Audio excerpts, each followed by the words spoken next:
In 1970, two friends stood at the height of their dreams. One song would carry them even higher and end it all. It was called Bridge Over Troubled Water, a prayer, a farewell, and the moment Simon and Garfunkel fell apart. This is the story of how one timeless creation tore Simon and Garfunkel apart.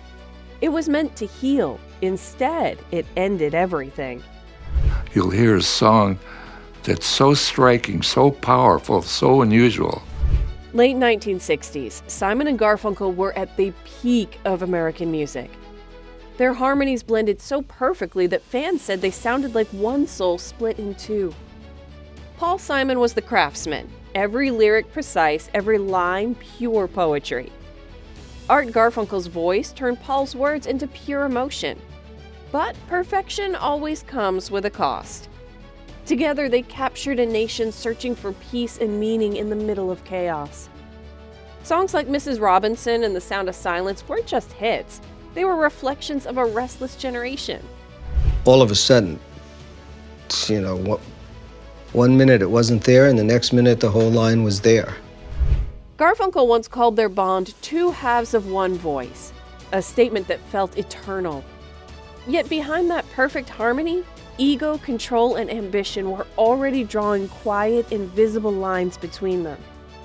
And soon, one song would draw that line in ink. A situation comes up that they could get polarized over, and they could get dogmatic, and they could dig in their difference of opinion. They both may feel, this issue is about my integrity, I must take my stand. What's even larger than the so-called my integrity is yielding for yielding's sake. And just like that, one melody would ignite both brilliance and bitterness, the beginning of their divide.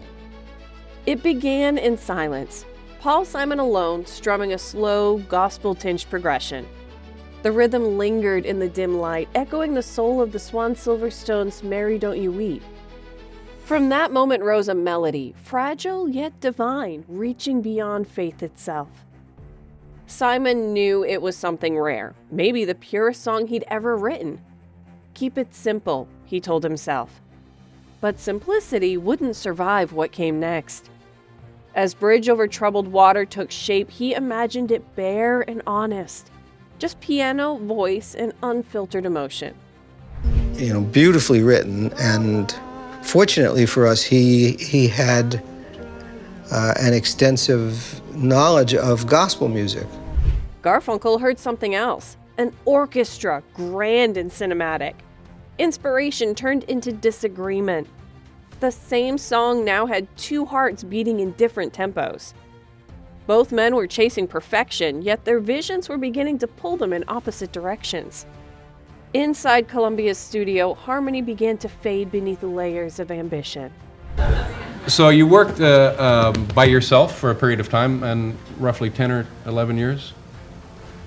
Yeah, after the breakup? Yeah. Yeah, if I look like I'm dozing, it's because I lived through that already. When recording began at Columbia Records, the air felt tense but hopeful. Garfunkel insisted, "I should sing it, my voice fits the spirit." Simon hesitated. This was his song, his most personal work, but he stepped back. What followed were long nights of silence, rewinds, and endless takes. For the first time, Paul felt like a guest in his own creation. And you can find real meaning in that. Engineers recalled the sessions as moments of genius and moments of distance. The song grew beyond its folk roots into a sweeping orchestral ballad, rich with strings and drama. It was breathtaking, but it felt unfamiliar. And a quiet question lingered in the room. Whose song was this now? Simon's or Garfunkel's? For the first time, Paul felt like a guest in his own creation. The song that had come from his heart now belonged to another voice. Success didn't heal the rift, it froze it. The louder the applause, the quieter their friendship became. Remember when we came off the stage, I said, well, we didn't do our vocal thing quite like we can. I don't think it happened. And you said, you're crazy. They love the show. What do you want? By 1970, the divide was clear. Touring, once a thrill, now felt like duty. Simon spent nights alone, scribbling lyrics in hotel rooms, lost in solitude. Garfunkel sought escape in film, diving into roles far from the stage they had once shared, their harmony slowly unraveling. This is what he said. We walked off the stage, and I said to him, what do you think? And he said, disaster. Interviews became strained, smiles forced. The easy warmth that once defined them was gone, replaced by quiet competition and unspoken resentment. Fans still heard harmony, but behind the curtain, silence. Bridge Over Troubled Water, meant to comfort and unite, had become their breaking point. A monument not to togetherness, but to pride, distance, and everything they had lost. When the final spotlight faded, neither man reached for the other. The Bridge Over Troubled Water tour unfolded like a farewell both refused to name. On stage, their harmony stayed perfect, two voices blending as if untouched by time. Off stage, silence ruled. Backstage rooms felt colder, conversations shorter. It was harmony on stage, heartbreak everywhere else. Their final show felt more like a funeral than a finale. No smiles, no warmth, just two men singing goodbye without saying it. When the last note faded, there were no embraces, no words, only departure. Simon retreated, crafting songs of solitude and control. Garfunkel turned to acting, then back to music, always chasing what was lost.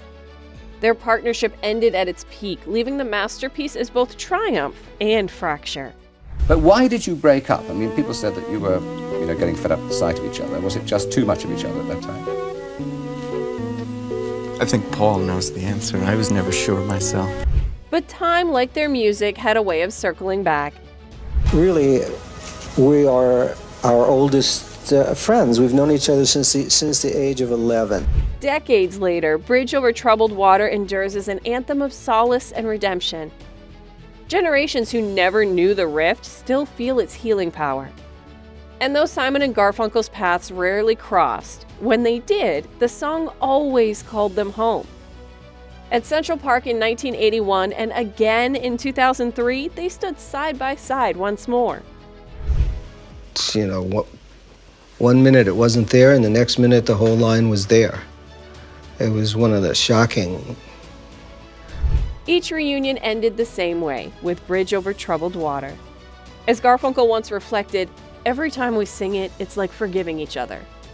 The irony lingers. The song that made them immortal also marked their divide, forever binding comfort and heartbreak in a single unforgettable melody. Two voices, one masterpiece. One bridge that lifted the world and broke its builders. But do you think they ever truly forgave each other when the music stopped? Let us know in the comments below.